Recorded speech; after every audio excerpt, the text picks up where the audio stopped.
மீனாட்சி பொண்ணுங்க serial upcoming எபிசோடுக்கான promo release பண்ணியிருக்காங்க. வீடியோக்குள்ளே போகிறதுக்கு முன்னாடி உங்கள் பொண்ணான கையை வச்சு நம்ம சேனலை லைக் அண்ட் சப்ஸ்கிரைப் பண்ணிடுங்க. உங்களோட சின்ன லைக் சப்ஸ்கிரைப் கூட எனக்கு பெரிய மோட்டிவேஷனாக இருக்குல்ல.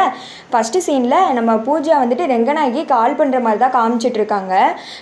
பூஜா வந்துட்டு ரெங்கநாயகிட்ட சொல்கிறாங்க, அத்தை நீங்கள் வெற்றிக்கும் சக்திக்கும் ஃபஸ்ட் நைட் ஏற்பாடு பண்ணுறது ரொம்ப நல்ல விஷயத்தை, எனக்கு ரொம்ப சந்தோஷமாக இருக்குது. ஏன்னா என் வாழ்க்கைக்காண்டி தானே அவங்க இவ்வளோ நாள் பிரிஞ்சிருந்தாங்க.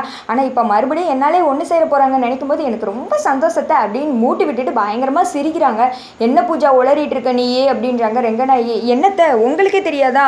ஆமத்தை இப்படி தான் எனக்கு நியூஸ் வந்துச்சு அப்படின்றாங்க. நீ வைகி போன அப்படின்னு சொல்லிட்டு அடுத்து மீனாட்சி உங்கள் வீட்டுக்கு தான் போகிறாங்க. ஏன் மீனாட்சி வெளியில் வாடி அப்படின்னு சொல்ல மீனாட்சி உங்களும் வந்து நிற்கிறாங்க. என் பையனுக்கு எனக்கே தெரியாமல் நீ முதலிரவுக்கு ஏற்பாடு பண்ணிக்கிட்டு இருக்கியா? என் பையனுக்கு எங்கே எப்படி பண்ணணும்னு எனக்கு தெரியாது, நீ என்ன அவ்வளோ பெரிய ஆளா அப்படின்னு சொல்லிட்டு இருக்க. என்னம்மா இது, உங்ககிட்ட கூட நான் வந்து பேசினேனே, நீங்கள் சரின்னு சொன்னதுக்கப்புறம் தான் இப்படி ஏற்பாடெல்லாம் பண்ணியிருக்கேன் அப்படின்னு சொல்லிட்டு சாமியார் சொன்னதெல்லாம் சொல்கிறாங்க. வெற்றி வாடா அப்படின்னு சொல்ல சக்தி வெற்றி அதுக்கடுத்து வர்றாங்க. தம்பி நீங்களே சொல்லுங்கள், அன்றைக்கி வந்து பேசும்போது நீங்கள் தானே இருந்தீங்க, இவங்க கூட என்கிட்ட பேச மாட்டேன்னு சொல்லிட்டாங்கல்ல அப்படின்னு சொல்ல வெற்றி சொல்கிறாரு, என்னை மன்னிச்சிருங்க, அன்னைக்கு சரின்னு சொன்னது அம்மா கிடையாது நான் தான். அம்மா உங்கள் மேலே கோவமாக இருக்காங்கல்ல, நீங்கள் ரொம்ப கஷ்டப்படுவீங்கன்னு சொல்லி தான் நான் இப்படி பண்ணேன் அப்படின்னு சொல்லிடுறாங்க. அதை கேட்டது எல்லாருமே ஷாக் ஆயிரு.